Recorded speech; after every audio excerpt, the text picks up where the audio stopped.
Pour appeler frère Ali, c'est le 07. Donc, si tu veux joindre moi, patriote, il faut appeler le 04. Tu ne peux pas appeler le 07 en pensant me joindre moi. Si tu m'appelles le 07 là, tu vas tomber sur Samir ou Ali. Parce que ce n'est pas le bon numéro. On s'est parlé avec Dieu. Peu importe tes actions, si tu ne le fais pas à l'intention du véritable numéro, frère, tu fais du hors-sujet. Si Dieu là, ton numéro c'est le 04, et que toi tu fais des actions à l'intention du numéro 06, c'est quelqu'un d'autre qui va répondre à ton appel. Ah, c'est lui là. Voilà. Donc si tu fais tes œuvres à l'intention du mauvais numéro, c'est quelqu'un d'autre qui n'est pas Dieu qui va recevoir ton appel. Sauf que lui là, il ne va pas le traiter de la même manière que Dieu le traite. Il faut composer le bon numéro. Et c'est pareil avec Dieu. Toutes les actions que tu fais sur terre, si tu ne fais pas à l'intention de Dieu véritable,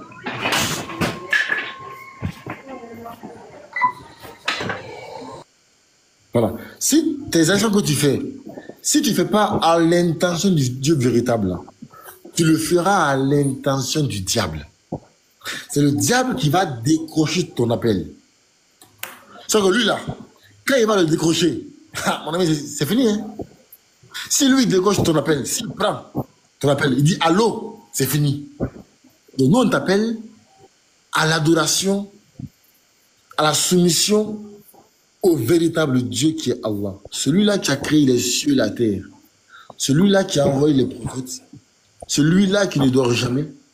Celui-là qui ne s'absente jamais. Celui-là qui est infatigable. Oui, celui-là, d'accord, qui est omniscient. Frère, compose le bon numéro. C'est ce que nous, on te demande. Compose le 04. Compose ça. Tu veux composer le 07.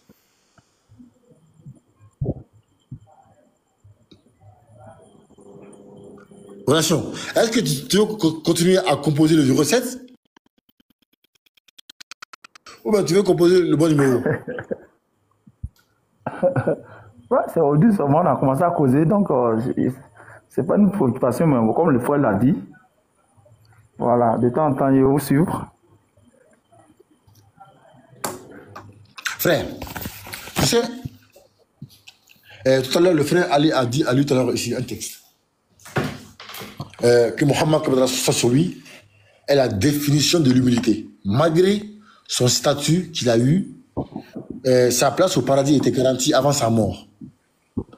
Mais il n'a jamais cessé d'être humble. Je vais te lire ici 1 à 10. Un texte de l'islam. Sahih Bukhari. Il y a un bruit là, je ne sais pas si c'est vous, mais il y a un bruit.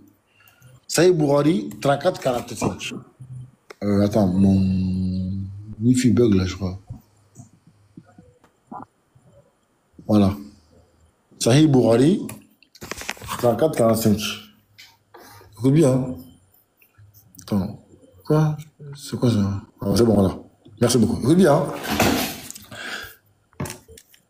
D'après Omar ibn Khattab, qu'Allah les agrée, le prophète, que la prière d'Allah soit sur lui, a dit: n'exagérez pas dans mon éloge comme l'ont fait les chrétiens avec le fils de Marie.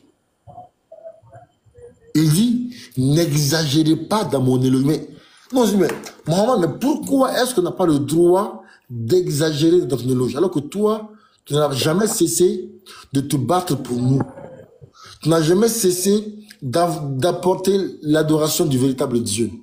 Même dans ton lit de mort, tu n'as jamais cessé de penser à nous. Tu as dit Ummati, Ummati, Ummati. Ma communauté, ma communauté, ma communauté. Pourquoi on ne doit pas exagérer dans ton éloge? Regardez. Car je ne suis qu'un serviteur. Désignez-moi donc comme le serviteur d'Allah et comme étant son messager. Frère, On t'appelle à la considération des prophètes comme ils sont. Allahu Akbar.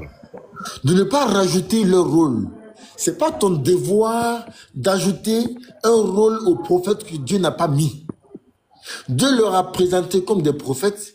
Toi, tu n'as pas le droit de les traiter comme Dieu. Frère, le Dieu Tout-Puissant, le Dieu Tout-Puissant ne va jamais se rabaisser. Jamais.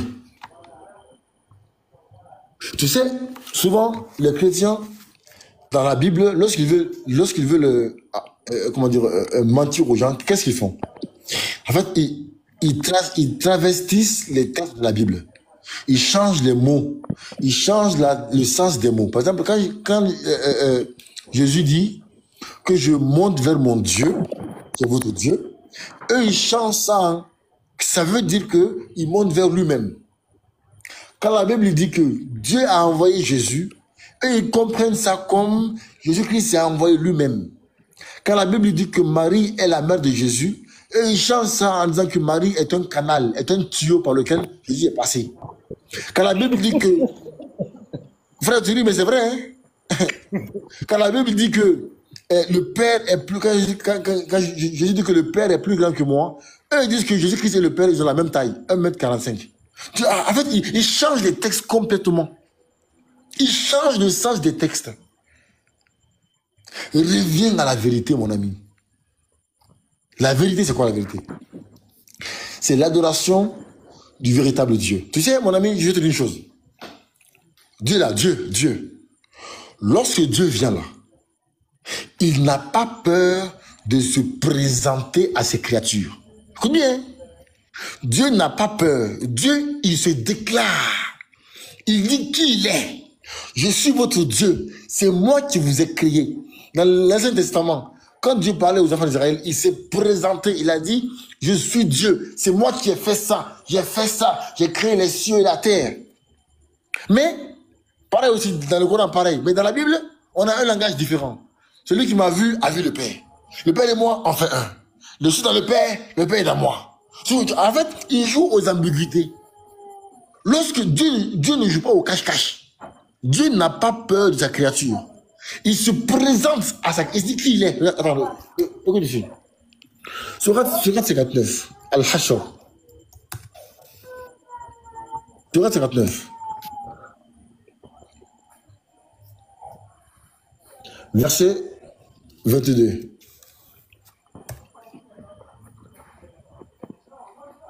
Écoute bien, hein? Nous, notre Dieu, il va se présenter à sa créature.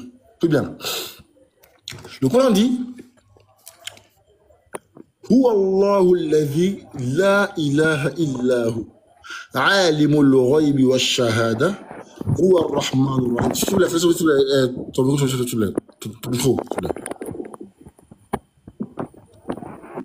voilà. Il dit, c'est lui Allah. Écoute bien, il se présente. Nulle divinité autre que lui. Le connaisseur de l'invisible tout comme le visible. C'est lui le tout miséricordieux, le très miséricordieux. Frère, il ne se cache pas. Il se présente, il n'a pas peur. Il ne joue pas au cache-cache. Frère, c'est pas Squid Game. C'est pas un jeu. C'est pas du cache-cache. Il se présente. Il dit qui il est. Regarde ici. Il dit, Hu Allahu alladhi la ilaha. C'est lui Allah. Nulle divinité autre que lui. Illa huwa al-Malik, le souverain. Al-Qudus, le pur. As-Salam, l'apaisant. Al-Mu'min, le rassurant. Al-Muhaymin, le prédominant. Al-Aziz, le tout-puissant. Al-Jabbar, le contraignant. Al-Mutakabbir, l'orgueilleux. Subhanallahi amma yushrikun. Gloire à Allah, il transcende ceux qui lui associent. Frère, il se présente. Il n'a pas peur. Regarde ici, il continue. Il dit, Huwa Allahul khaliqul bari'ul musawwir. Il dit, c'est lui Allah le créateur, celui qui donne un commencement à toute chose. Frère, il se présente. Yusabbihu lahu ma fis samawati wal ard wa huwa al-azizul hakim. À lui les plus beaux noms, tout ce qui est dans les cieux et la terre le glorifie. Et c'est lui le puissant, le sage. Frère, il se présente. Un Dieu n'a pas peur. Un Dieu qui vient, qui se cache aux gens en disant non mais pour me connaître là, il faut avoir un esprit. Non mais moi là, celui qui m'a vu a vu Dieu. Dieu et moi, on fait un. Moi je suis caché ici. Si tu me vois boire de l'eau et que Dieu boit de l'eau, je suis Dieu. Si tu me vois téléphoner à ma mère et que Dieu parle à sa mère aussi, je suis Dieu. Frère, c'est un Dieu qui a peur. Le Dieu tout-puissant n'a pas peur de dire qui il est. Il ne joue pas avec des codes. Il se présente. Il dit pas, le Père est dans ma tête, je suis aussi dans sa tête aussi. Le Père est dans moi, je suis dans Dieu. Moi et le Père, on fait un. Celui qui m'a vu a vu le Père. Quoi encore là? C'est quoi le slogan? Au commencement, la parole était avec Dieu. La parole était Dieu. Et après, la parole là a pris chair. C'est du pipeau. Tout ça là, c'est pour vous endormir. Frère, écoute bien, mon ami. Ok, patriote. Oui. Il y a Chantal qui a dit qu'elle va te démontrer que Jésus est Dieu. Oui, elle va faire. Peut-être Ismaël Akaba l'a dit. Salam alaikum, Ismaël. Ah, mon frère. Allô. Allô, Chantal. Shalom. Allez, frère, shalom. Comment vous allez? Bien, par la grâce de Dieu, et chez vous? Oui, ça va bien. Par la grâce de celui qui n'a jamais goûté à la mort. C'est quoi le thème? Le thème, bon, j'écoutais depuis. Bon, le thème c'était Bon, le thème Marie. Oui, en fait, le thème c'était ensemble. D'abord, le premier thème c'était de savoir si dans la Bible ils ont fait funérailles. Ils ont fait funérailles de Jésus. Hein? Non, pardonnez, c'est pas pour se moquer, on est là pour comprendre. Si vous faites comme si c'est pour se moquer là, ça va pas arranger ça. Non, ça va pas arranger quoi. C'est ton frère chrétien, c'est relation qui est en train d'hériter. C'est pas. Donc, tu demandes si on a fait funérailles de Jésus. Non, funérailles de Dieu. Non, il a coupé le micro là. Donc, il faut te micro d'abord. Il faut que tu es dans le bruit et puis on va te reprendre. Moi, mon problème, c'est le bruit. Mais je suis au boulot, quoi. Attends quelques instants, pardon, ma soeur, j'ai fait une erreur. Attends quelques instants. Notre frère va conclure avec, il va conclure le frère qui est là et puis on va te reprendre, Inch'Allah. Mais il parle trop, hein. Pardon, il n'a pas coupé. Oui, il est dans le but d'aider les gens. Quand on veut aider quelqu'un, on a besoin de mieux l'édifier. Donc, en patron, Bissina. Non, je dis que actuellement, c'est mon slogan actuellement. J'aime souvent montrer le texte là aux chrétiens, parce que souvent, les chrétiens, quand ils parlent, ils sont très émotifs, ils sont dans l'émotion. Ils pensent que c'est eux qui ont une relation avec leur Dieu, que nous, notre relation avec Allah, c'est une relation d'esclave au maître. Ils n'ont rien compris. Nous, musulmans là, nous avons une relation avec notre Créateur qui est particulière. Quand on prie, nous musulmans, nous avons une relation étroite avec Dieu, sans intermédiaire. Quand on prie, c'est pourquoi nous musulmans, quand on prie, on est apaisé. Quand vous priez, vous êtes épuisé par le bruit, par la fatigue. Vous tuez à l'église. Quand nous on prie là, on est apaisé par la paix. On est apaisé par la paix. Vous êtes épuisé par l'épuisement. Avec les chansons. Je vais vous montrer ici une démonstration de la relation qu'on a avec notre Seigneur. Dans le Coran, il y a une famille dans le Coran qu'on appelle Yas'alounak. Le texte là veut dire il t'interroge sur. Pardon, s'il te plaît, ton micro, s'il te plaît. Merci. Dans le Coran, il y a une famille qu'on appelle Yas'alounak, qui veut dire il t'interroge sur.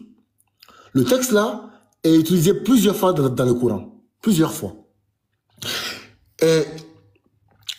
Mais à chaque fois que le texte là est mis dans le Coran, il est suivi par Qul, dis, réponds-leur.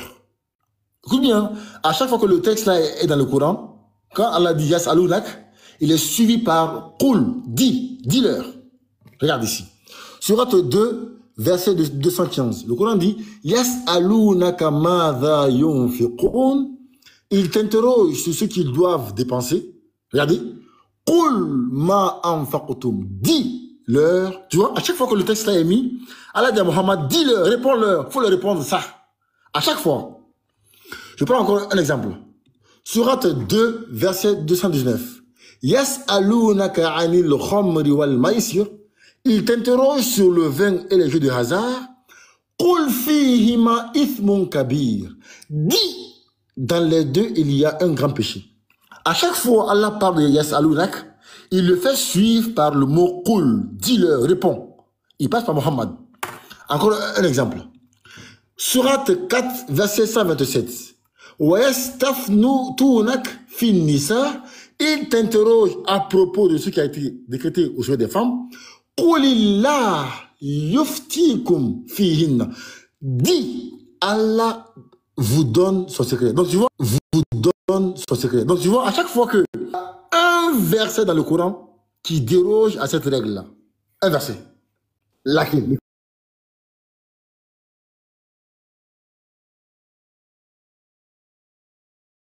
Laquelle 86. Où Allah dit quoi? Il dit Wa idha sa'alaka ibadi anni fa inni qarib. Et quand mes serviteurs t'interrogent sur moi, là, il n'a pas dit cool, hein? Il n'a pas dit dis. Il dit je suis tout proche. Je réponds à l'appel de celui qui m'invoque. Là, il n'y a pas de cool. Ça témoigne la relation directe qu'on a avec notre Créateur. Quand on parle de Dieu là, il n'y a pas de barrière. Quand on prie là, on est en étroite relation avec Allah. Voici ici. À chaque fois, regarde, je vais encore. Attends. Sourate 8, verset 1. Yas'alunaka anil anfal. Il t'interroge au sujet du butin. Qulil anfalu lillah. Dis, encore dis. Tu vois? À chaque fois, il t'interroge, il est suivi par le mot dit. À chaque fois. Encore un autre. Sourate 17, 85. Wayas'alunaka anir ruh. Et il t'interroge au sujet de l'âme. Qulir ruhu min amri rabbi. Dis, l'âme relève de l'ordre de mon Seigneur. À chaque fois, quand Allah dit Yas'alunak, il t'interroge, il le fait suivre par dis-leur. Il passe par Muhammad pour répondre aux gens.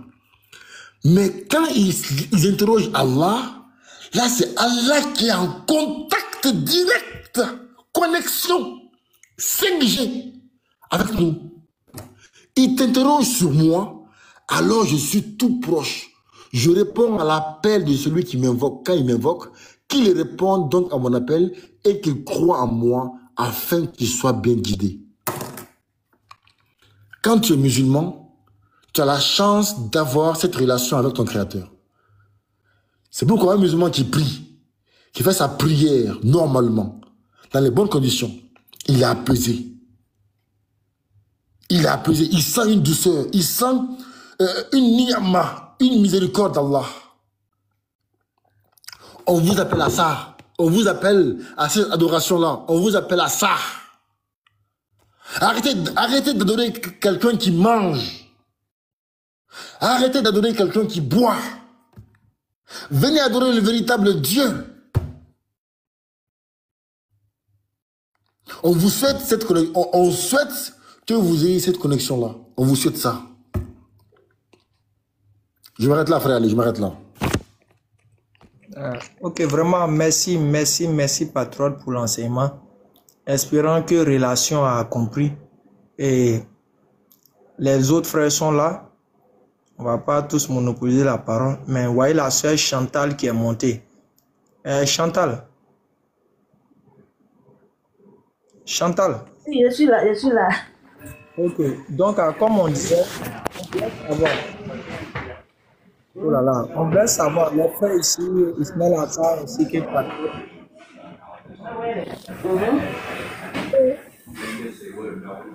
On veut savoir. Écoute, il y a encore du bruit. Bon, il y a un peu de bruit quand même. Moi, je suis un converti. Ismaël Aka, c'est un converti, je pense. Et puis dit je pense. Oh, Ismaël Aka, c'est un converti. Les autres frères, eux, ils sont des musulmans de base. Maintenant, nous, quand on était dans le christianisme là-bas, là, on faisait funérailles de Dieu là-bas. Donc, on aimerait savoir si c'est vrai.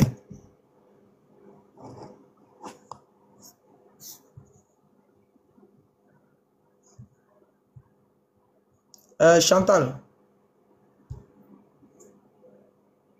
Chantal, faut te démuter, on s'est débrouillé toi comme ça.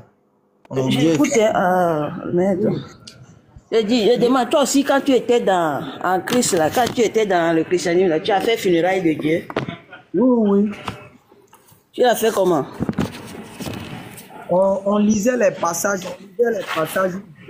on lisait les passages où Dieu était mort, comment il l'a envoyé à Golgotha, tout ça là. Après, maintenant, comment ils sont allés mettre la fin sur son corps, et après, ils sont allés l'enterrer. Donc, on lisait les funérailles de Dieu. Donc, quand on lit là, c'est le funérail, on est en train de faire comme ça. Aïe, mais prenez un corps, allez l'embaumer, mettre la fin sur lui, enlever dans un drap, et puis aller déposer au tombeau là. C'est pas funérail. Non, je demande, quand on lit un verset, quand aujourd'hui par exemple, on lit dans le Coran, là où Mohammed est mort, tout ça là, donc quand on est en train de lire là, ça veut dire que tu es en train de faire funérailles de Mohammed comme ça. Premièrement, Mohammed, il n'y a pas sa mort en tant qu'il était dans le Coran. Et Mohammed, c'est normal qu'il meure. Lui, c'est un humain. C'est normal qu'on fasse les funérailles de Mohammed. Ça, nous, on n'a pas de problème avec ça. Mais je dis, quand on était dans le christianisme, on lisait comment ils ont enterré Dieu. Donc, on a vu le funérail de Dieu dans la Bible. Non, moi, ma question, c'est juste de savoir, quand on lit là, moi, aujourd'hui, je prends ma Bible et puis je lis sur la mort et la résurrection de Jésus. Donc, en lisant, je suis en train de faire le funérail comme ça. Tu n'es pas en train de faire, mais tu es en train de relater l'histoire des funérailles de Dieu. Tu es en train de relater les funérailles de Dieu. Comment ça s'est passé? Non, selon toi, c'est comme ça que tu as compris. Ou bien, c'est pas funérailles de Dieu ils ont fait là? Non, je demande. Pour moi, là, quand je suis en train de lire, je ne fais pas funérailles. Mais si toi, en lisant... Il n'y a pas dit qu'on fait forcément funérailles de Dieu. Mais au moins ça, on relate l'histoire des funérailles de Dieu quand on est dans le christianisme. Ok, supposons que c'est ce que toi tu comprends. Moi, selon moi... Maintenant, ceux qui sont catholiques, eux, ils font un peu la scène là pendant les périodes de Pâques. Les catholiques, eux, au moins, ils font un peu... C'est qu'ils ont lu des funérailles de Dieu là. Eux, ils font ça un peu pendant la période de Pâques. Maintenant, pour nous autres, là, on lisait ça un peu aussi. Je lisais, j'ai vu qu'ils ont pris le cadavre de Dieu, ils sont allés mettre en Joseph d'Arimathée, il a pris le cadavre de Dieu, il allait mettre en parfum sur lui, il l'a emballé dans un drap blanc, et puis il allait le mettre au tombeau. C'est pas écrit comme ça? Non, moi, je n'ai pas refusé, c'est écrit. Oui, donc c'est funérailles de qui? Je demande. On a fait ça quand Jésus était mort. Jésus est ressuscité. Alors où on parle là, Jésus n'est plus dans le tombeau, il n'est plus mort. Il est ressuscité. Donc, affaire de funérailles là, moi je ne sais pas d'où tu tiens ça. Je sais qu'il est ressuscité, mais avant de ressusciter, est-ce qu'ils n'ont pas lavé son corps, ils n'ont pas mis parfum et puis ils sont allés déposer au tombeau? Je ne refuse pas là. Quand tu dis que on fait actuellement, quand tu dis que toi quand tu étais dans le christianisme là, tu faisais funérailles là, c'est ça je demande. Donc Jésus qui est mort depuis là. Jésus qui est mort depuis là. Les funérailles de Dieu, c'est-à-dire on lisait les Écritures. Ok, d'accord. C'est pas ça l'essentiel. Maintenant moi, ce qui me préoccupe, c'est bon. Non, tu peux pas il faut nous expliquer d'abord. Est-ce qu'on faisait pas funérailles? On lisait pas funérailles de Dieu dans la Bible. Si on ne lit pas funérailles, moi je ne lis pas funérailles. Je lis la mort et la résurrection de Jésus. Je ne lis pas funérailles. Jésus est qui? Jésus Jésus est est qui? Dieu. Jésus Maintenant, est c'est Dieu. lui qu'ils ont soulevé son corps pour partir, c'est pas Jésus. Bien sûr. Ok, maintenant, donc c'est funérailles de qui? C'est final de qui, comment? Mais tu dis que Jésus est Dieu. Donc la personne Oui. qui est montée, la personne qu'ils ont pris son corps pour aller laver là, Joseph d'Arimathée a pris le corps pour aller laver. Il a mis parfum dessus, il a emballé dans le drap là-haut pour aller déposer au tombeau là. C'est pas Jésus. Je t'ai déjà dit que c'est Jésus. Ok, maintenant Jésus est quoi? Jésus est Dieu. Si tu me poses Donc, les mêmes c'est questions funérailles 1000 de- fois là, ça va me déranger un peu. Il n'y a pas de problème. Donc c'est funérailles de qui ils ont fait alors? Est-ce qu'ils ont mis là-bas qu'ils ont fait funérailles? Aïe, mais c'est la Est-ce que c'est écrit? Est-ce que c'est écrit dans la Bible qu'ils ont fait funérailles de quelqu'un là-bas? Ils n'ont pas écrit funérailles, mais c'est là ils ont fait le déroulement. Non, c'est toi qui penses que c'est funérailles. Pour nous, là, c'est pas funérailles. C'est toi, tu penses que c'est funérailles. C'est pas funérailles, c'est quoi? Non, c'est pas écrit funérailles. On n'a pas écrit là-bas. On est en train de faire funérailles de quelqu'un. Non, attends, j'ai dit, on n'a pas écrit là-bas qu'on est en train de faire funérailles de quelqu'un. C'est pas écrit. Oui, c'est pas écrit funérailles, mais comment se passe un funéraille? Comment se passe un funéraille? On a fait funérailles là comment? Je ne comprends pas. Ça dit que moi, pour moi, la funéraille là n'a pas de sens. Je t'explique. Attends de t'expliquer. Moi, je suis un Africain.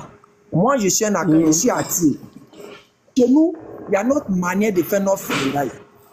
Chez les Baoulés, il y a leur manière de faire les funérailles. Chez les Adjoukrou, il y a leur manière de faire les funérailles. Mais moi, chez nous, les Atiers, là, qu'est-ce que tu fais quand tu meurs là? On s'en d'abord déposer ton corps à la morgue. Et maintenant, on programme la période où on va aller faire les veillées, on va aller faire la veillée, et puis on va aller t'enterrer. Maintenant, quand le jour où on doit aller faire la veillée arrive, là, quand on va à la morgue, là, on va d'abord laver ton corps.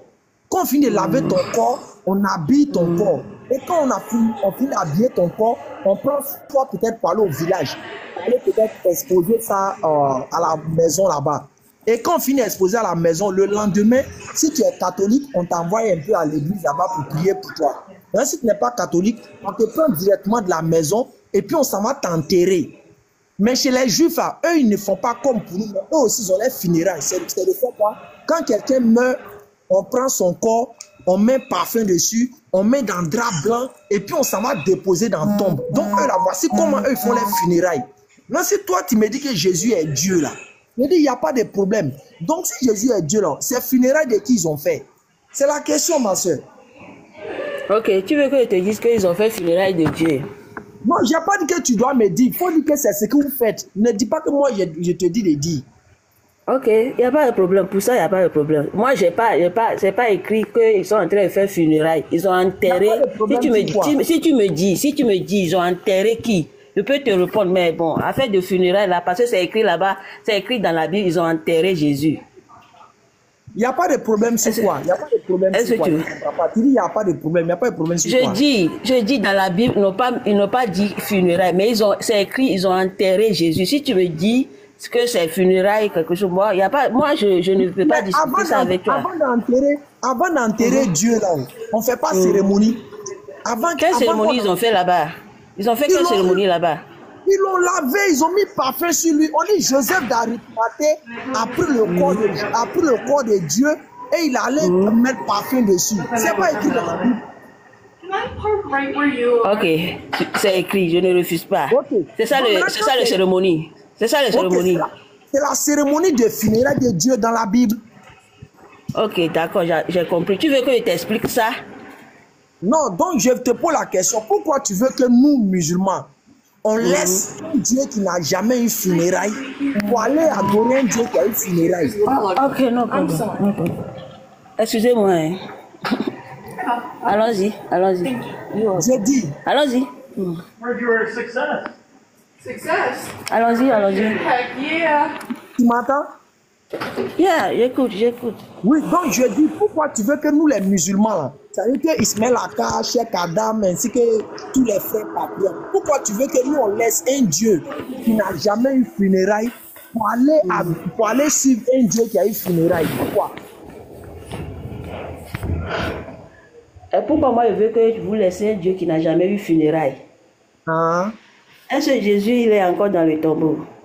Même s'il n'est pas dans le tombeau, mais est-ce qu'il a eu funérailles ou il n'a pas eu? C'est la question. Non, non, je t'ai dit que je ne refuse pas. Il a eu funérailles ou il n'a pas eu funérailles. Tu ne refuses pas quoi? Tu refuses pas quoi? Je dis, je ne refuse pas. Il a eu funérailles ou pas. C'est ça, je ne refuse pas. Funérailles de qui? Funérailles de qui? Maintenant, je te dis. Oh. La seule fois, il faut respecter la paix. Il a eu funérailles là. Attends là, mais pourquoi tu fais ça? Il a eu funérailles. À l'heure où je te parle là, tu me demandes pourquoi moi je veux que vous laissiez le Dieu là, le faux Dieu pour venir chez le vrai Dieu. Tu me poses une question, je te réponds. C'est pas ma question. Ma question est que pourquoi tu veux qu'on laisse un Dieu qui n'a jamais eu funérailles pour aller derrière un Dieu qui a eu funérailles? Voilà, c'est ça que je suis en train de te répondre. Tu me réponds et puis je te réponds et c'est ça que je te demande. Est-ce que ce Dieu qui a eu funérailles là, à l'heure où je te parle de venir l'adorer là, il est encore dans le tombeau? Donc, Dieu n'est plus dans le tombeau.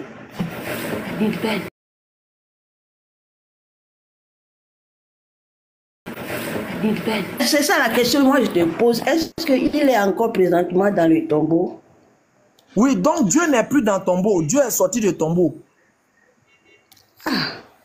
Je te pose une question, tu me reposes une question. Dieu est sorti du tombeau. Donc, pour chanter, me faire comprendre que Dieu est sorti du tombeau. Ok, Jésus est ressuscité. Est-ce que tu es d'accord ou pas?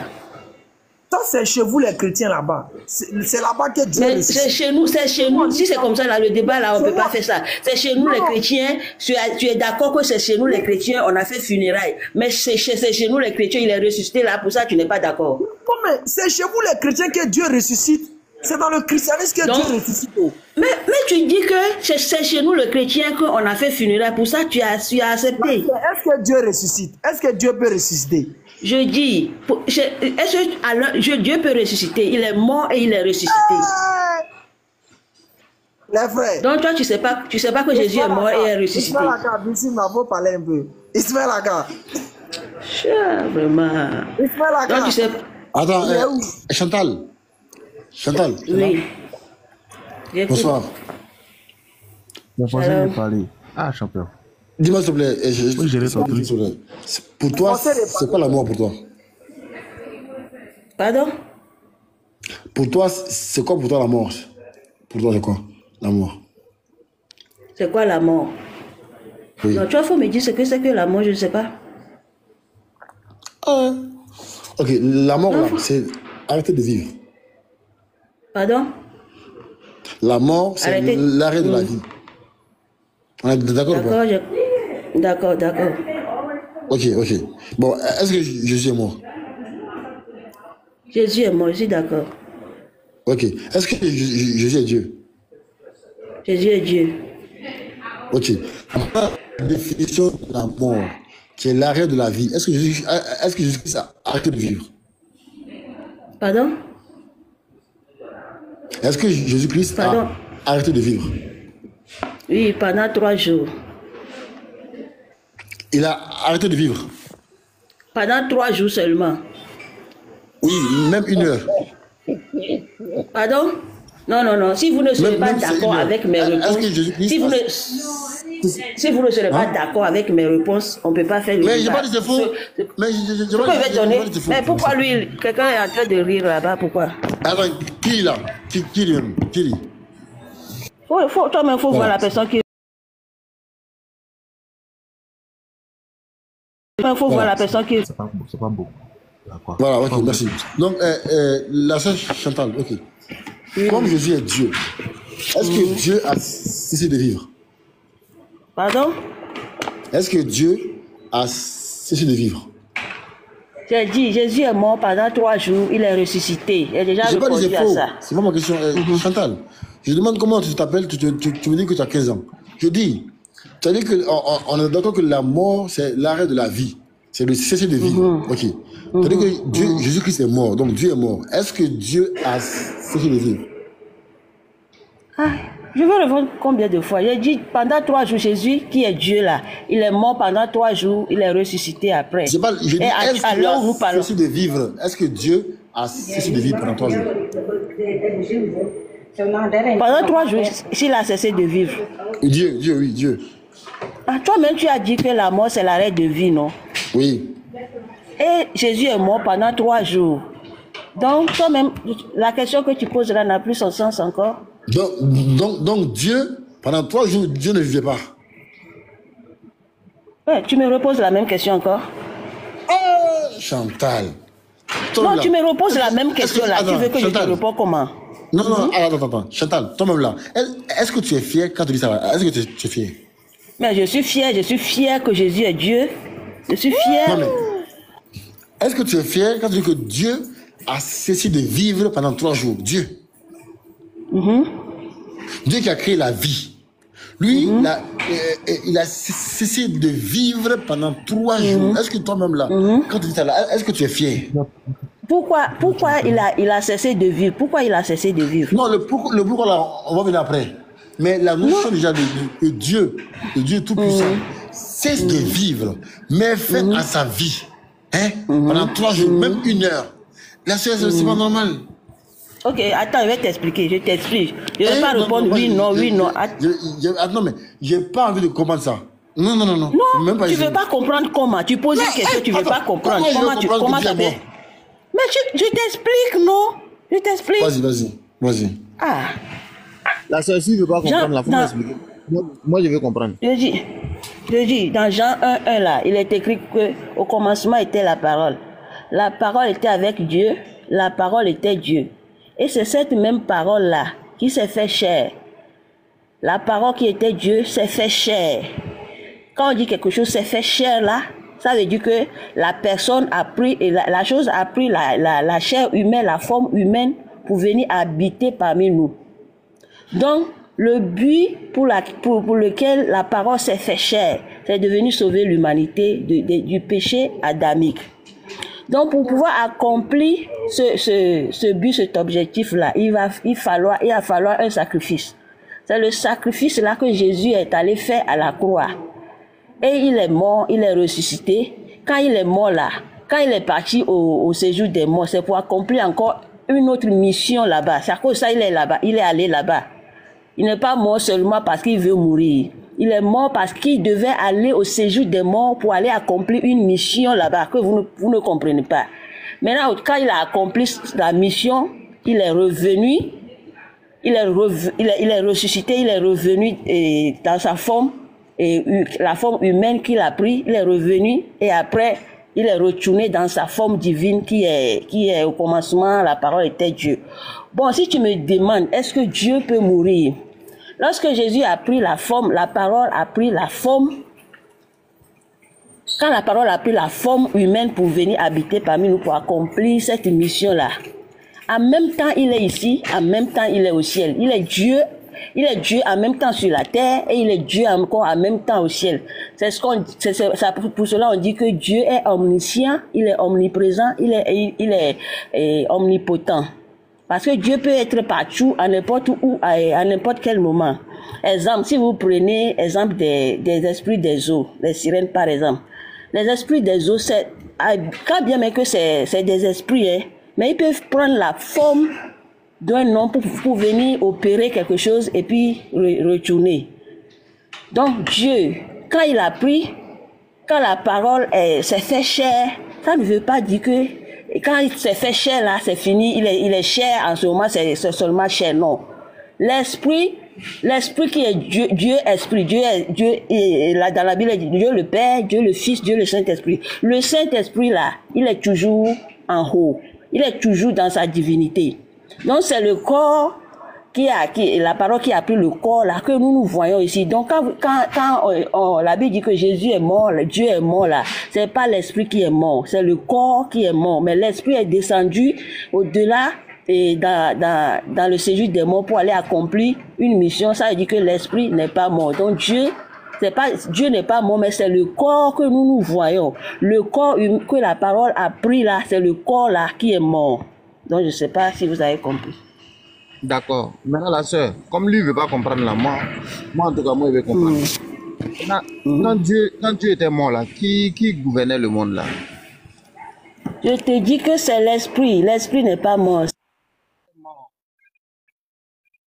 Ah, c'est son corps qui est mort, son esprit n'est pas mort, quoi.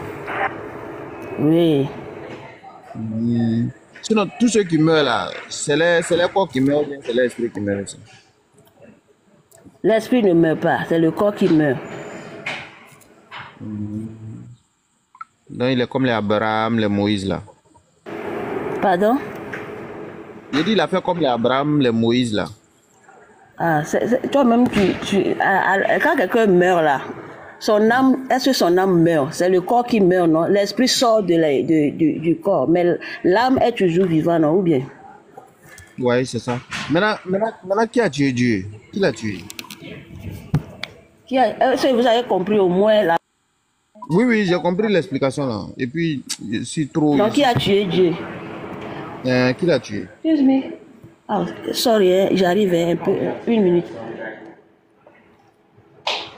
On a tué Dieu. Hein? Ok. Donc Dieu, on l'a tué. Ok, donc. Chantal. Chantal. Oui, je suis là, je suis là. J'ai compris, comme je t'ai dit là, moi je vais comprendre. Maintenant, Dieu là, qui l'a tué? Il reçoit des messages là. Wikigang va envoyer des messages dans inbox. Ils sont en bas. Oh.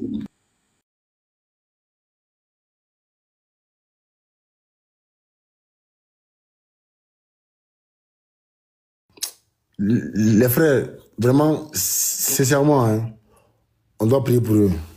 Je vous dis, hein. Je dis, écoutez, c'est les Juifs qui ont tué Jésus. Les Juifs là, eux, ils sont qui pour Dieu?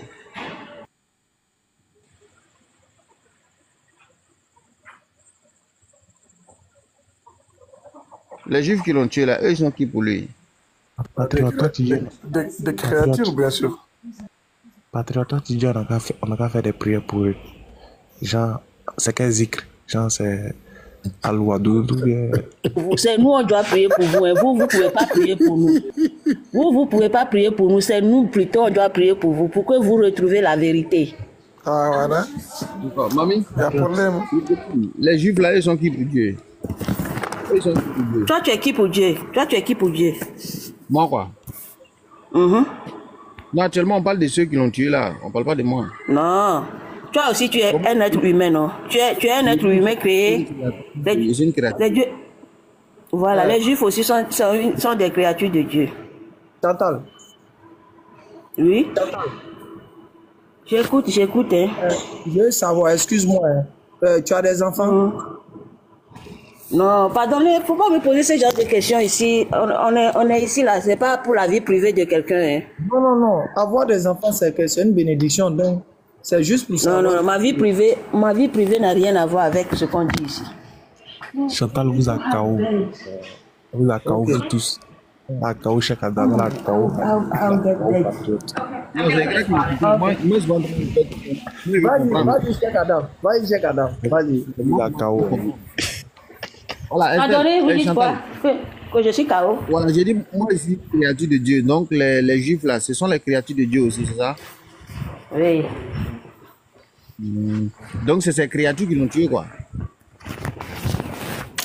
Oui. Quand tu expliques, ça te plaît. T'as pas dit que tu comprends. Toi-même, quand tu essaies de poser la question là, ça te dit rien. Mais c'est le Toi-même, tu poses des questions bêtes et puis tu dis que quand moi je dis ça me plaît. C'est tout ce que vous savez. C'est tout ce que vous savez dire. KO, c'est tout. Et puis c'est tout. Vous êtes content que vous avez KO. Attends, madame. C'est à toi qui est comme ça. Tu dois poser ces questions.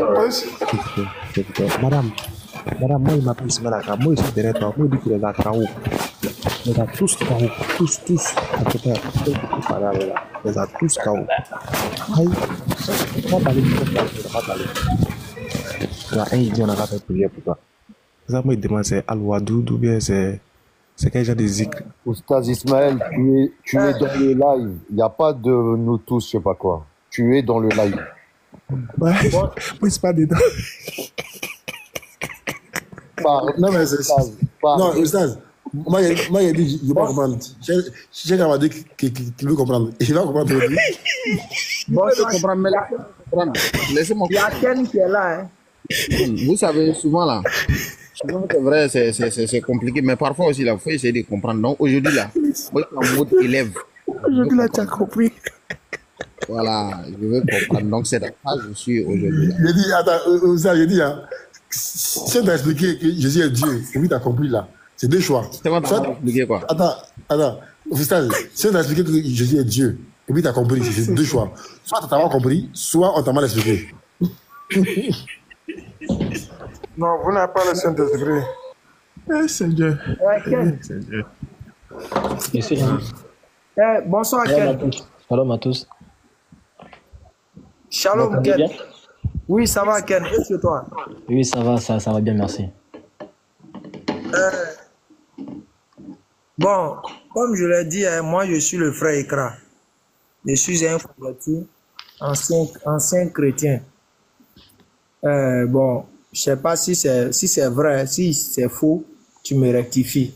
Mais quand j'étais dans le christianisme, je croyais que Dieu allait sur la croix en caleçon. Est-ce que c'est vrai? Oui, c'est vrai. Donc, quand on est dans le christianisme, il faut croire que Dieu allait en caleçon sur une croix. Non, il faut croire que Jésus est ton Dieu. Il ne faut pas croire qu'il est parti en caleçon. C'est pas ça la doctrine. Non, mais qui était en caleçon sur la croix? C'est Jésus. C'est pas Dieu. C'est Dieu.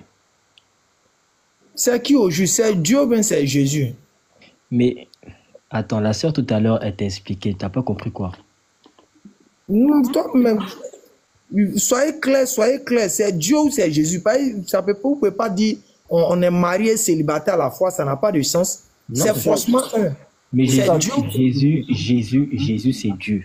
C'est ce que c'est. Ou ça, si tu le reposes la question et qu'il dit encore une fois Jésus, je vais dire que Jésus n'est plus Dieu, c'est bon, définitivement. Ok, donc c'est... Notre Dieu s'appelle Jésus. Il n'y a pas de problème. Donc, Dieu là, c'est le titre qu'on donne à une divinité, Dieu. Oui, papa. Donc, c'est Dieu qui allait en caleçon sur la croix. Notre Dieu, c'est Jésus-Christ. J'ai compris, papa. C'est notre Dieu qui est parti à la croix. Il n'y a pas de problème. Donc, c'est votre Dieu à vous, les chrétiens, qui allait en caleçon sur une croix. Mais il n'était pas en caleçon, il était nu même à la croix. C'est quoi le rapport? Ok, il n'y a pas de problème. Quel est le rapport? Attends, quel est le rapport dans la foi chrétienne? La crucifixion. Papa, doucement. Donc, c'est-à-dire que si tu ne veux pas de ce verset, donc tu crois que Jésus est crucifié. On est d'accord? Calme-toi. Écoute-moi bien ce qu'il dit. Il dit, quand j'étais encore chrétien, là, écoute-moi bien, il dit, quand j'étais encore chrétien, je croyais. Et on croyait que Dieu allait en caleçon sur une croix. C'est à toi de me dire, oui, effectivement, on croyait ça. Attends. C'est pour juste que tu sois peut-être quelqu'un qui confirme ce que je croyais quand j'étais encore chrétien. C'est juste ça. Qui t'a dit que Dieu il est parti de lui-même en caleçon à la croix? Même si c'est les oiseaux qui l'ont ramassé pour aller, il était en caleçon sur croix ou non? Les gens, ils l'ont forcé, quoi. Mais attends, mais je comprends pas. C'est quoi? Attends. Qu'est-ce que ça fait? C'est la base, c'est le pilier, la crucifixion et la résurrection. C'est le fondement même de la foi chrétienne. Donc, la question que tu dis, en fait, à partir du moment que tu dis que Jésus-Christ a bien été crucifié, tu es en train d'affirmer que la foi chrétienne est bien la vérité. Non. On veut savoir que non, mais c'est ce qu'il dit. C'est ce qu'il dit. C'est Dieu qui a été. Je ne suis pas en train d'afirmer. Il ne faut pas mentir sur moi. Écoute bien ce qu'il a dit. J'ai dit, quand j'étais chrétien, écoute bien le français que je parle. Je dis, quand j'étais chrétien, là, nous, on croyait, c'est-à-dire dans nos croyances, c'est qu'on dort et puis on se réveille le matin, dans notre tête, là, on voyait le film qu'on nous a toujours montré, même à la télé, les images qu'on nous diffusait partout. Et nous, dans notre tête, on croyait que c'est Dieu qui nous a créés. Et cette image qu'on nous montrait que notre Dieu est venu sur terre, il se promenait, il faisait ceci, cela, on montrait une dernière image où il était en caleçon sur une croix. Donc c'est en cela que je dis que quand on est dans le christianisme, on croit que Dieu est en caleçon sur une croix. Tu m'as dit oui, il n'y a pas de problème. C'est faux, mais c'est vrai. Mais attends, en fait, la question attends, ok. Moi, par exemple, bon, attends, moi, en fait, je comprends pas, enfin, je comprends ta question, en même temps, je la comprends pas. Tu me dis que, est-ce que dans le christianisme, on croit que Dieu, notre Dieu, a bien été en caleçon à la croix? Non, je n'ai pas dit est-ce que. Je dis simplement confirme. Il dit quand on était dans le christianisme, on croyait. Il n'a pas dit est-ce qu'on croyait. Il dit on croyait que Dieu était en caleçon sur une croix. Mais je te dis, mais je reprends ta question. Oui, notre Dieu a bien été crucifié à la croix. Maintenant, s'il était en caleçon, qu'il était nu, peu importe. S'il était en caleçon, il est en caleçon, c'est pas grave. Ça ne change rien à la crucifixion. Il n'y a pas de problème. Maintenant aussi, et puis quand mon pasteur m'enseignait, il me disait non il me faisait comprendre que Dieu là, le Dieu qui m'a créé, il était garçon comme toi. Donc tu crois à la crucifixion? Allez. Non, allez, pardon. Doucement. Tu crois à la crucifixion? Allez, pardon. Patron, il a jeté ton... Allez, pardon. Aide-moi, pardon. Attends, j'ai fini. Est-ce que... Ken, s'il te plaît, écoute-moi bien. Ce que je suis en train de te faire comprendre, c'est lorsque moi j'étais chrétien. Sinon, maintenant que je suis devenu musulman, moi, Allah m'a délivré de cette pensée-là. Je suis en train de te faire comprendre que quand j'étais chrétien, vous voyez les choses que mon pasteur m'enseignait, me disait. C'est-à-dire, il me disait, c'est-à-dire, quand les choses, je prenais les cours de dimanche, samedi soir, il nous faisait comprendre que Dieu qui m'a créé et autres là, il était garçon comme toi. C'est vrai? Mais oui, c'est un garçon, c'est un homme. Ok, et puis il me disait que ce dernier-là, il allait à la selle. Tu as vu ça où? Patriote, je cherche des abonnés. Mais donne-moi le verset. Donc attends, Dieu ne chiait pas dans le christianisme. Ok, Matthieu 15. Tu vas voir les passages qu'il m'a donné. Tu vas voir les passages qu'il m'a donné. J'ai ma Bible avec moi. Ok. Matthieu 15. Matthieu 15. Matthieu 15, à partir du verset... à partir du verset 17. Du verset 17, ok. Faut lire, on dit quoi? Alors, verset 17. Ne comprenez-vous pas... Attends, c'est Matthieu 15, non? Verset 17. Oui. Ne comprenez-vous pas encore que tout ce qui entre dans la bouche va dans le ventre, puis est évacué dans les toilettes? Maintenant, ok, c'est tout. Ça veut dire quoi ça là d'abord? Ok. Tu comprends le verset? Prenons... Non, attends d'abord, papa, doucement. Ce verset-là veut dire quoi d'abord? Regarde, tu m'as posé une question, je vais répondre. C'est ce que le pasteur me donnait. Mais je peux répondre ou pas? Ça veut dire quoi? Faut me dire ce verset-là. Je peux répondre, ok. Je te réponds avec un verset de la Bible. Au verset 15, Pierre prit la parole, lui dit, explique-nous cette parabole. Donc, tu es bien d'accord avec moi que là, Jésus est en train d'expliquer une parabole? Oui ou non? Allons-y. Ok, il explique la parabole parce qu'il a expliqué au verset plus haut. Il a dit, Jésus appela la foule et lui dit, écoutez-moi et comprenez bien, ce n'est pas ce qui entre dans la bouche qui rend l'homme impur, mais c'est ce qui sort de la bouche. En gros, Dieu il dit quoi? Là, il explique que, en fait, ce n'est pas les choses extérieures qui te font pécher, mais c'est ce qu'il y a dans ton cœur. Donc il dit qu'en temps normal, si une personne te parle mal, et que tu l'insultes, c'est pas la personne le problème, c'est toi ton comportement, c'est toi ton cœur. Est-ce que tu comprends? Et là maintenant Pierre il dit, tout à l'heure Jésus tu as dit ça c'est au verset 10. Pierre il dit à Jésus, tout à l'heure Jésus tu as dit ça, on n'a pas compris. Jésus a dit, bon ok, je vous explique la parabole. Et c'est ce qu'il a expliqué là. À aucun moment tu as vu Jésus partir faire caca. Il a expliqué une parabole. Papa, merci. Mais je reprends encore. Matthieu 15, verset 17. Ne comprenez-vous pas que c'est tout ce qui entre dans la bouche? Quand on dit tout ce qui rentre dans la bouche et tout ce qui rentre dans la bouche va dans le ventre. C'est quoi qui rentre dans la bouche et qui va dans le ventre? Ken? Oui. C'est quoi qui rentre dans la bouche et qui va dans le ventre? Bah, charnellement, c'est la nourriture. Ok, maintenant, et puis on dit quoi? Et un puits est jeté dans les toilettes. C'est quoi? Bah, ça, c'est les sels. C'est caca, non? C'est-à-dire quand on mange, on chie. Manger, chier, manger, chier, manger, chier. C'est ça, non? Ok. Maintenant, en Luc 24. En Luc 24, à partir du verset 37 à 38. Mais c'est pour dire on dit quoi? Jésus est venu. Attends, papa. On dit Jésus est venu. Luc 24, combien? Papa. Donne-moi le verset, Luc 24. Le verset 35 à 37 là-bas. On dit Jésus est venu et on lui a présenté chose, poisson rôti avec miel. Il a pris et puis il a mangé.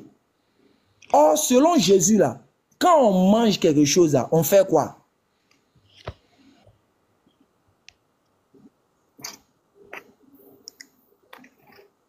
Tu as fini? Tu poses une question où je dois répondre? Je te pose la question. Selon Jésus là, quand on mange, on fait quoi après? Mais, ok, lis le verset. Mais c'est qui, on lit le verset 17, ne comprenez-vous pas encore que tout ce qui entre dans la bouche va dans le ventre, puis est évacué dans les toilettes? Verset 18, mais ce qui sort de la bouche vient du cœur, et c'est ce qui rend l'homme impur. Maintenant, quel est le rapport avec ce verset-là et le verset de Luc? Je reprends encore, frère. Jésus dit, c'est ce qui entre dans la bouche qui va dans le ventre et on fait sortir ça aux toilettes. Je te pose la question, c'est quoi on met dans la bouche et puis ça va dans le ventre et puis on chie après, c'est quoi? Mais c'est la semence. Quelle semence? Mais c'est là le verset, il te parle de toute semence qui rentre dans ton cœur. Frère, arrête ça. On dit ce qui rentre dans la bouche va dans le ventre et après on met aux toilettes. Frère, oui. Quand toi et moi quelque chose rentre dans notre bouche et puis ça va dans notre ventre, le lendemain on va où? Mais ça dépend. Tu peux... là, il a dit que ça va aux toilettes. Oui, c'est quoi qui va aux toilettes? On met quoi aux toilettes là-bas? Mais c'est les sels. C'est pas caca on met aux toilettes? C'est les sels. Oui, c'est caca on met aux toilettes après qu'on ait mangé, non? Oui. Okay, maintenant Jésus dit, maintenant dans Luc 24, le verset 35 à 37, on dit, ils ont pris ils ont pris poisson braisé. Attends. Et puis miel. Lisons le verset parce que tu vas trop loin. Verset 34, il dit, et qui leur dirent, le Seigneur est réellement ressuscité, il est apparu à Simon. Verset 35, alors les deux disciples racontèrent ce qui leur était arrivé en chemin et comment ils avaient reconnu au moment où ils rompaient le pain. Yes, I like. Maintenant, c'est quoi? Il est où ton verset des poissons là? Là, j'ai lu le verset 34, j'ai lu le verset 35. Attends, tu ne veux pas descendre, mais tu as peur de quoi? Ok, je descends aussi. Ok. Prends verset 41. Prends verset 41. Ok. On commence à partir. Ok, verset. En disant cela, il leur montra ses mains et ses pieds. Cependant, dans leur joie, ils ne croyaient pas encore. Ils étaient dans l'étonnement. Alors il leur dit, avez-vous ici quelque chose à manger? Ils leur présentèrent un morceau de poisson grillé et un rayon de miel. Il en prit et mangea devant eux. Puis il leur dit, c'est ce que je vous disais lorsque c'est ce que j'ai besoin, papa. Papa, c'est ce qu'on a besoin. Jésus a fait quoi? Mais il a mangé poisson. Ok, maintenant selon Jésus, quand on mange, quand quelque chose rentre dans notre bouche, ça va où? Mais... Ouais, musulman c'est quelque chose. Musulman c'est quelque chose.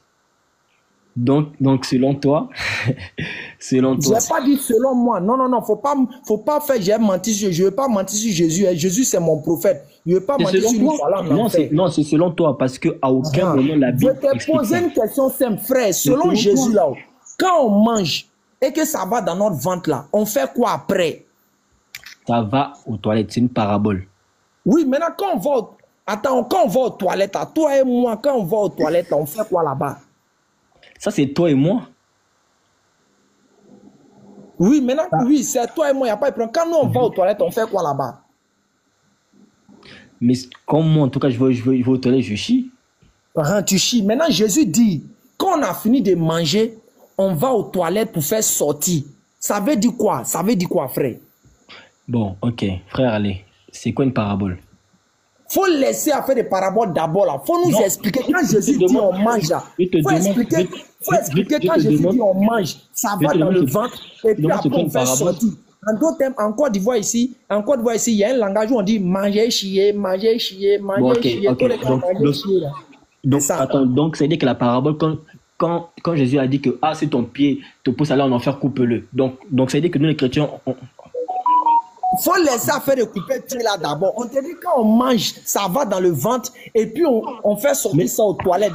Frère, ça veut dire quoi en français? C'est une parabole. Oui, maintenant c'est une parabole où on dit on mange et puis ça va dans le ventre là et puis on met aux toilettes, c'est quoi? Mais qui t'a dit que ça le concerne? C'est qui? Qui t'a dit que ça le concerne? Oui, ça ne le concerne pas. On a compris d'abord que ça ne le concerne pas. On a compris. Voilà. C'est pas écrit. Non, attends. C'est pas écrit que ça concerne Jésus d'abord. Attends, frère. Attends. C'est pas écrit que ça concerne Jésus d'abord. Je te concerne, il n'y a pas de problème. Non, calme-toi. Attends, calme-toi. J'ai compris, il n'y a pas de problème.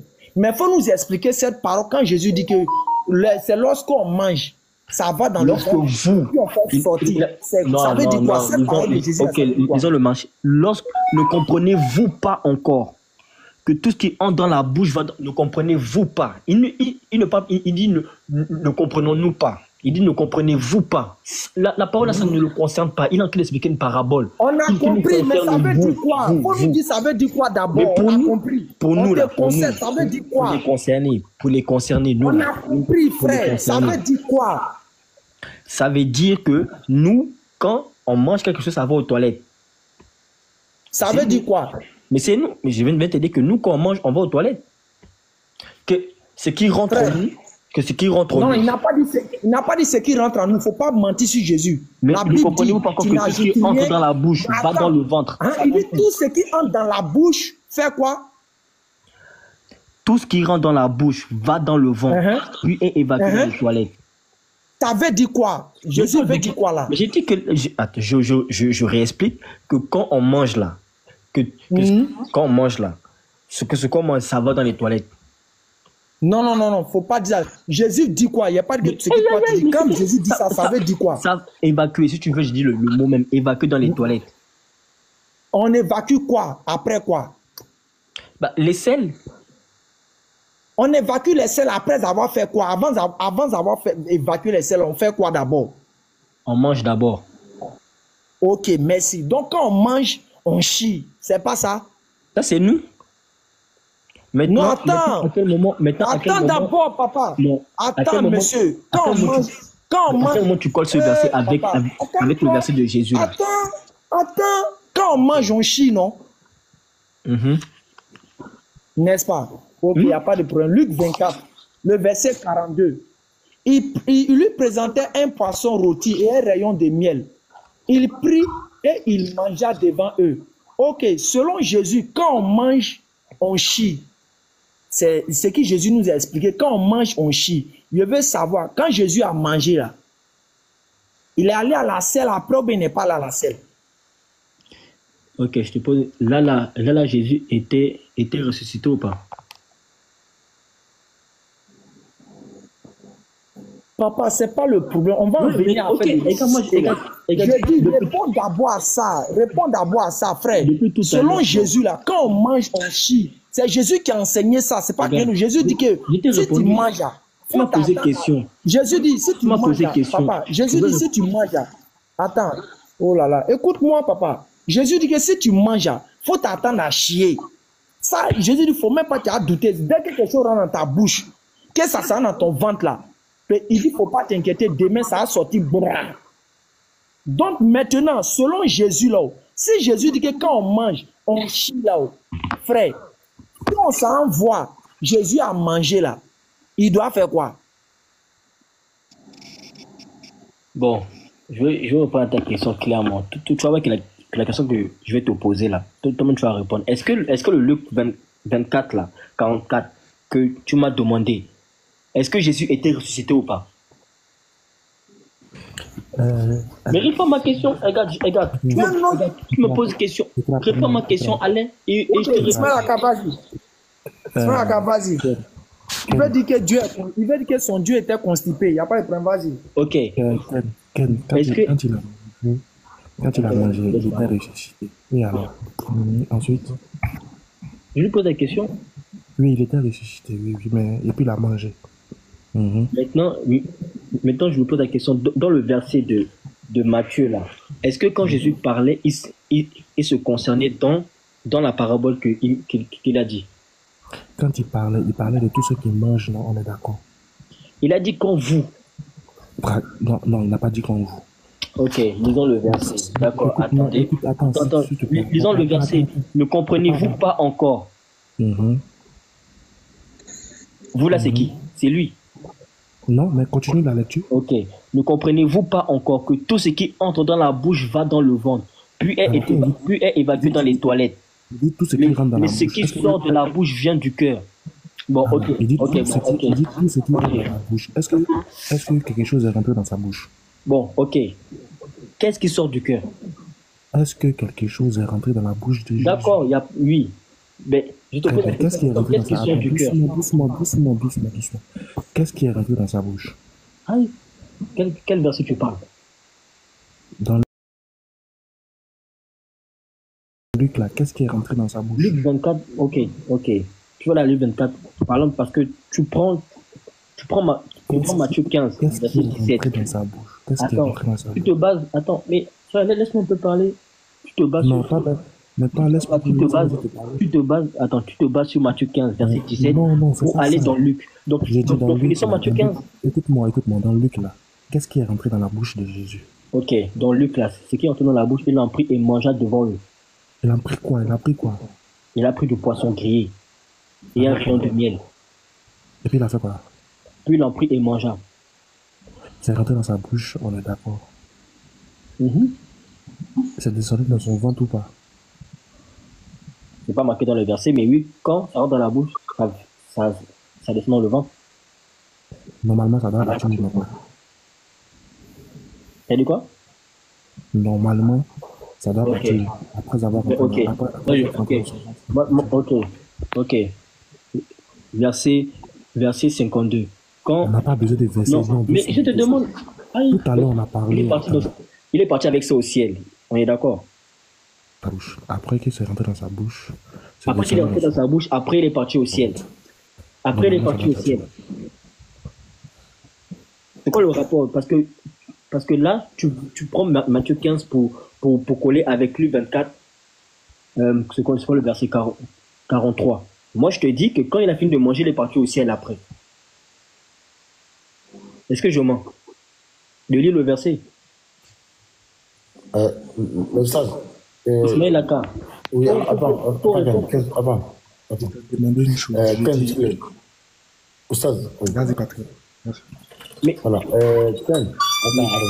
Attends. Si on donne un verset où il a mangé, après, il n'y a pas le ciel. T'as dit quoi?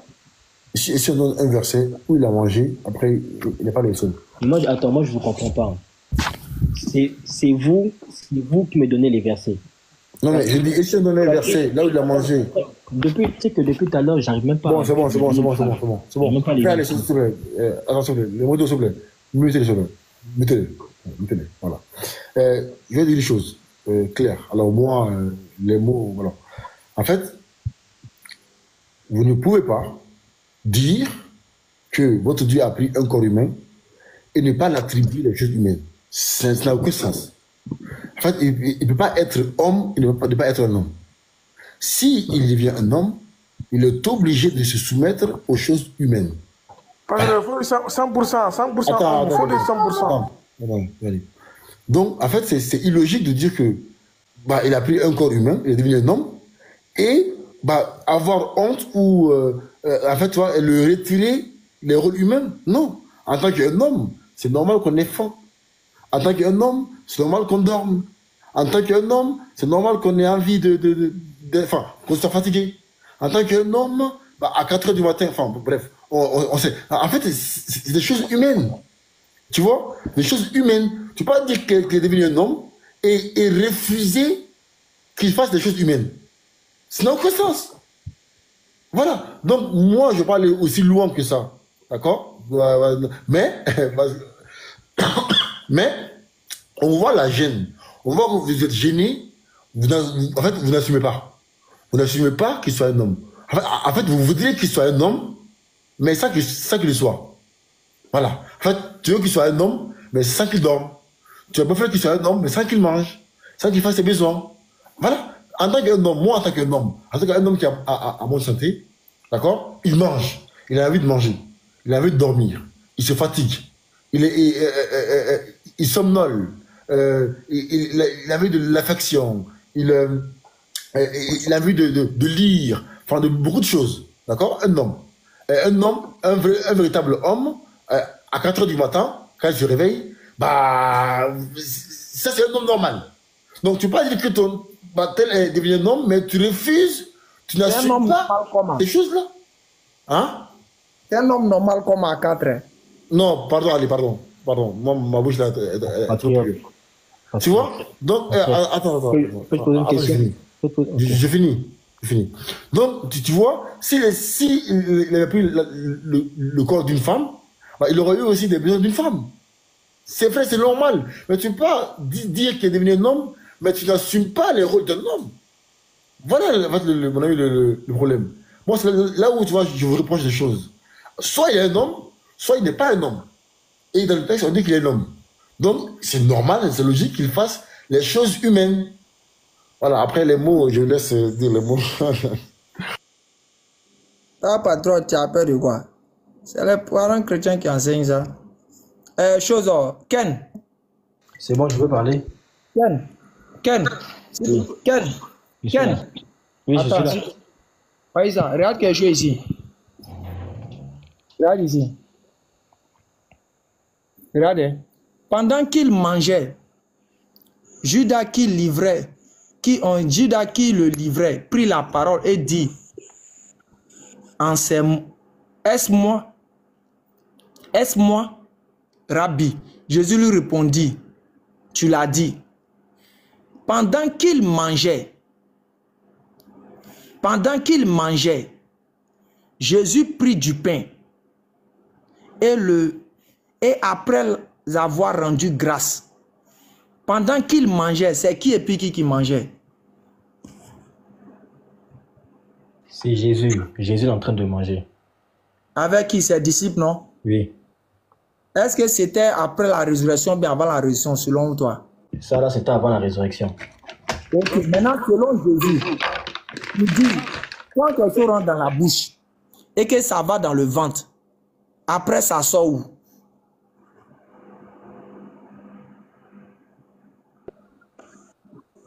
Tu m'as posé des questions, j'ai répondu non.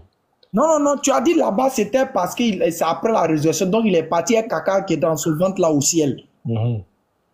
Est-ce que tu nous as fait comprendre? Tu as dit qu'il est parti, tu as dit qu'il est... Allez, pardon. Allez. Tu as vu où Jésus a chié? Attends, il était pas... Calme-toi, papa. Tu as dit qu'il est parti à ça au ciel. Ça, il n'a pas pu faire ça sur terre, il est parti à ça au ciel. Donc, peut-être s'il a fait là-bas, on ne sait pas. Mais ici, là, il était encore là. C'est tu m'as donné. Maintenant, tu me donnes un autre verset. Attends, doucement, papa. Doucement, papa. Donc, tu es d'accord que Jésus a mangé, n'est-ce pas? Ok, tu es d'accord que Jésus a mangé. Maintenant, selon Jésus, là, quand on mange là, et que ça va dans notre ventre là, on fait quoi après? Mais attends, c'est quoi le rapport entre le verset de Matthieu 15 et là ce verset du pain? Je ne comprends pas. Est-ce qu'au paradis, d'Adam, tu vas manger ou tu ne vas pas manger? Attends, le verset de Matthieu 15 là-haut, dit quoi? Mais en fait, ne dis pas que le ce que tu dis, ça n'a aucun sens. Ce que tu dis, ça n'a aucun sens, frère. Il y a le verset tu prends une parabole. Tu prends une parabole que Jésus a dite pour expliquer ce qu'il avait dit. Tu colles ça avec d'autres versets. C'est pas que je colle, papa. Pour supposer quelque chose qui n'est même pas marqué dans la Bible. Moi, je te pose la question. Est-ce qu'au paradis, vous là, Est-ce qu'au paradis là-bas, tu vas manger ou tu vas pas manger? Donc, c'est-à-dire qu'au paradis là-bas, il y aurait le caca partout. On n'est pas encore au paradis, on est encore sur terre, papa. Faut te calmer. Attends, quand on va arriver au paradis là-bas, on va aller régler ça. Non, non, non. Je te pose question parce que toi et moi, on n'est pas encore là-bas. Restons d'abord sur terre. Finissons d'abord de régler nos problèmes de terre là, et puis on va aller parler de paradis là. Ok, regarde, je parle de ton principe. Je parle de ton principe. Bon, il n'y a pas de problème. Fini, je me tais. Parce que j'ai pas pu parler. Ok, il n'y a pas de problème. Comme tu fuis le sujet, tu veux nier, il n'y a pas de problème. On va aller ailleurs. Il n'y a même pas de souci. Ok, il n'y a même pas de souci. Ok. Ken, tu m'entends? Je suis là, frère, je t'écoute. Ok. Le 8e jour auquel l'enfant devait être circoncis étant arrivé, ça veut dire quoi? Mais fini. Je t'écoute, fini. Étant arrivé, on lui donna le nom de Jésus, nom qu'avait indiqué l'ange avant qu'il fût conçu dans le sein de sa mère.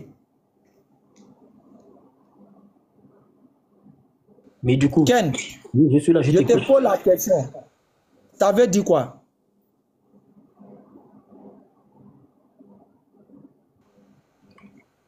Attends, mais tu veux que je dise quoi? Finis ton argumentation. Parce que depuis... Je dis, faut m'expliquer ça là. Ça concerne qui, ça là? Ça concerne qui et puis ça veut dire quoi? Mais le verset est clair, tu l'as lu, non? On parle de la naissance de Jésus. Ça, on ne parle pas de la naissance de Jésus. Il faut lire ce qui est écrit, champion. Le 8e jour auquel l'enfant devrait être circoncis était arrivé. On lui donnait le nom de Jésus. Nom qui avait indiqué l'ange avant qu'il conçut dans le sein de sa mère. Avant qu'il fût conçu dans le sein de sa mère. Ça veut dire quoi? Mais maintenant, tu veux que je dise quoi de plus sur ce verset? Explique-nous ça. Ça veut dire quoi, papa? Mais c'est là. C'est là, ça veut dire quoi? Mais tu veux que je dise quoi dessus? Mais faut nous expliquer. Tu vois quelque chose de médical, ça veut dire quoi? On a accouché Jésus, oui. Et puis ils ont fait quoi? On devait faire quoi le 8e jour? Le circoncis. Circoncis, ça veut dire quoi en français? Les gens ne sont pas allés trop à l'école. Moi, quand j'ai fait l'école d'Ougmankan, là, circoncis, ça veut dire quoi en français, terre à terre? Circoncision, c'est le fait d'enlever, comment je appelle ça, la peau du pénis. Enlever la peau du pénis, ça veut dire quoi? C'est circoncis. Enlever la peau du pénis, ça veut dire quoi? Pénis, enlever la peau du pénis, ça veut dire quoi? Je ne saurais pas comment mieux t'expliquer. Hein. Moi, je comprends le terme circoncis. Ok, il n'y a pas de problème. Ok, tu dis ça veut dire... Ok, tu dis ça veut... Il n'y a pas de problème. On va te conseiller. Tu dis ça veut dire enlever la peau du pénis. Donc, je veux savoir, Jésus est Dieu ou bien n'est pas Dieu? Il est Dieu. Ok, ils ont enlevé la peau des pénis de qui? De Dieu. Ah, ok. De Dieu quoi encore? Non, on a compris. Où ça t'es KO? Où ça t'es KO? Pardon. Moi, il y a plein d'autres parties, pardon. Tu as déjà pris. Tu mets laquelle partie? Là, on parle de la chair. On parle de la chair. Où ça t'es KO? Les frères, pardon.